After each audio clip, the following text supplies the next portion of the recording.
क्या आप इसको मंजूर करते हैं? क्या आप मजलिस के इस मैनिफेस्टो को मंजूर करते हैं जिसमें अतीक साहब की क़ियादत में कहा गया कि 15 मुद्दों पर बात होगी? तो क्या 15 जनवरी को शुरुआत होगी? क्या 15 जनवरी को शुरुआत होगी? के लोग, क्योंकि महाराष्ट्र का इलेक्शन है, महाराष्ट्र की और मुंबई की जनता को बोल रहे देखो हमने एक बांग्लादेशी को भिजा दिया। अरे एक को एक और को भिजाओ ना जो मोदी की बहन बनकर दिल्ली में बैठी हुई है। क्या आप चाहते हो वो मोहतरमा बांग्लादेश जाए? आप चाहते हो बांग्लादेश को दे दिया जाए? तो लगाओ नारा, नारे तकबीर। मोदी जी सुनो, ये आवाज आ रही है, लेके जाओ, उसको निकालो, उसको पहुंचाओ बांग्लादेश। 120 करोड़ रुपए, 120 करोड़ ग्रांट और एड में दिए। 1160 मेगावाट की एनर्जी भारत से बांग्लादेश को जाती है। और सुनो हमारे हिंदू भाई बहनों, मोदी ने 10 साल में बांग्लादेश को लेटर ऑफ क्रेडिट कितना दिया? $8 बिलियन। $8 बिलियन। और तुम असदुद्दीन ओवैसी को गाली देते हो। सुनो, मैं किसी मजहब का खिलाफ था न कभी रहूंगा इंशाअल्लाह ताला, मगर अगर मजलूमों से इंसाफ का मुतालबा करना, अगर मोहसिन शेख के कातिलों को सजा दिलाने की बात करना, अगर जलगांव के सुलेमान पठान खान को जिसके दोस्तों ने उसको मारा, उनको कफर किरदार तक पहुंचाने की बात करना अगर जुर्म है तो खुदा की कसम जब तक जिंदा रहूंगा जुर्म करता रहूंगा। और वो क्रिकेट प्लेयर की सुनो, वो क्रिकेट प्लेयर, वो टीम ने उसको 10 करोड़ में खरीदा। मोबाइल नीचे कर। आपने बांग्लादेश को 120 करोड़ रुपए 2025 में दिए एड और ग्रांट में। 1160 मेगावाट पावर बांग्लादेश को भारत से जा रहा है। और 10 साल में मोदी की हुकूमत ने एलओसी दिया $8 बिलियन का, $8 बिलियन का। और तुम नफरत करते हो मुसलमानों से। मैंने पार्लियामेंट में खड़े होकर कहा था कि बांग्लादेश की हमारे हिंदू भाई बहनों की मंदिरों का तहफ्फुज होना चाहिए। आप पैसे दे रहे हैं और यहां पर ये अभी हम सुन रहे हैं। मेरे भाई, ओ भाई, ओ भाई, ए भाई सुनो, रुक जाओ थोड़ी देर। I love you.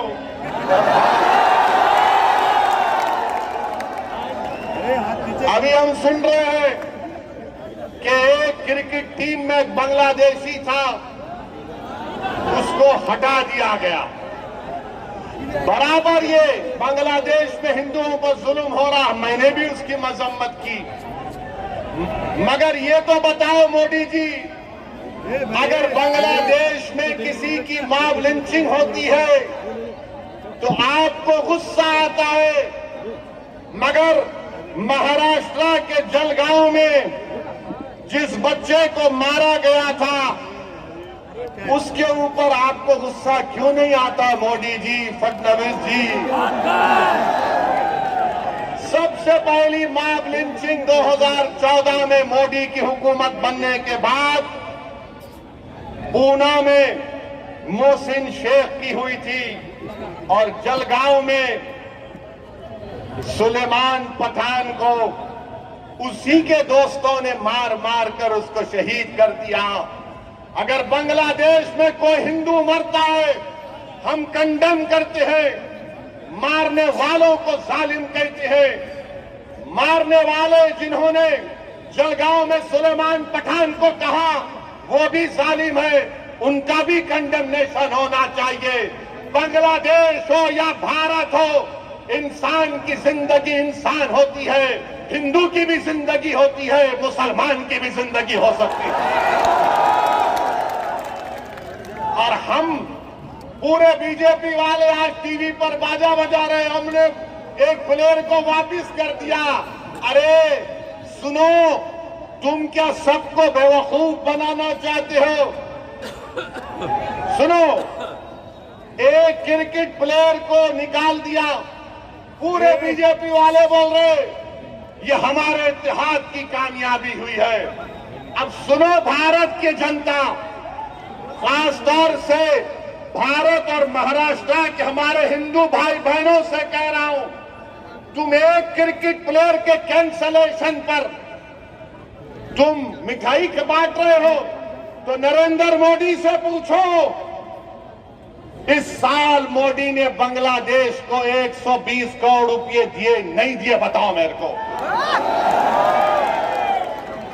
120 करोड़ रुपए, 120 करोड़ ग्रांट और एड में दिए। 1160 मेगावाट की एनर्जी भारत से बांग्लादेश को जाती है। और सुनो हमारे हिंदू भाई बहनों, मोदी ने 10 साल में बांग्लादेश को लेटर ऑफ क्रेडिट कितना दिया? $8 बिलियन। $8 बिलियन। और तुम असदुद्दीन ओवैसी को गाली देते हो। सुनो, मैं किसी मजहब का खिलाफ था ना कभी रहूंगा इंशाअल्लाह ताला, मगर अगर मजलूमों से इंसाफ का मुतालबा करना, अगर मोहसिन शेख के कातिलों को सजा दिलाने की बात करना, अगर जलगांव के सुलेमान पठान खान को जिसके दोस्तों ने उसको मारा, उनको कफर किरदार तक पहुंचाने की बात करना अगर जुर्म है, तो खुदा की कसम जब तक जिंदा रहूंगा जुर्म करता रहूंगा। और वो क्रिकेट प्लेयर की सुनो, वो क्रिकेट प्लेयर, वो टीम ने उसको 10 करोड़ में खरीदा। मोबाइल नीचे कर। आपने बांग्लादेश को 120 करोड़ रुपए 2025 में दिए एड और ग्रांट में। 1160 मेगावाट पावर बांग्लादेश को भारत से जा रहा है।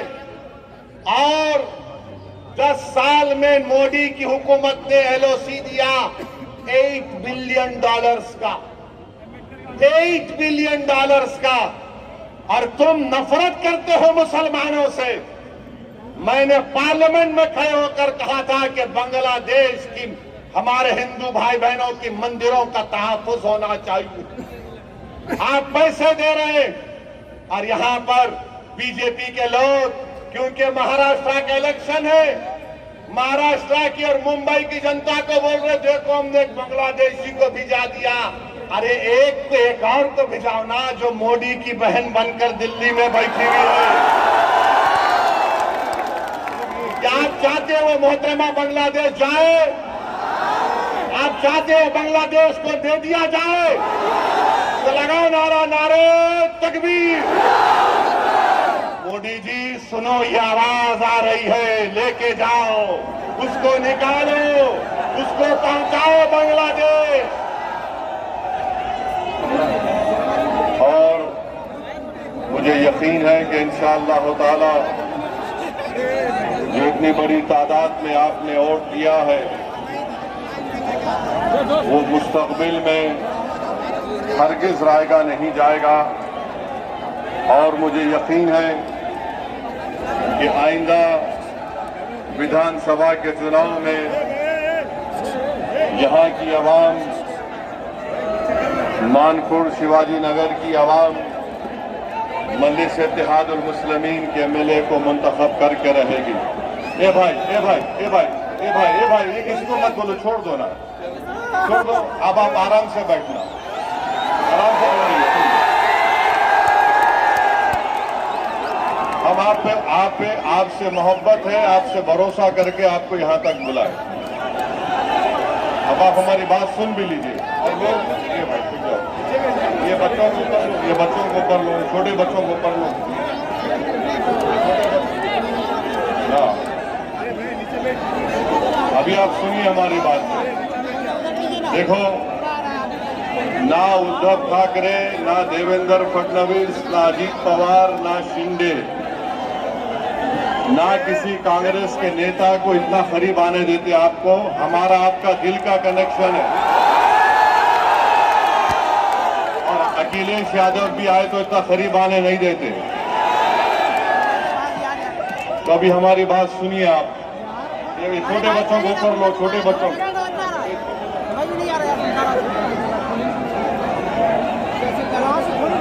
मेरे अजीज दोस्तों और बुजुर्गों, आपने जनाब अतीक साहब की बसीरत अफरोज किताब को सुना और आज हमने एक अवामी मैनिफेस्टो का इजरा अमल में लाया और हमने कहा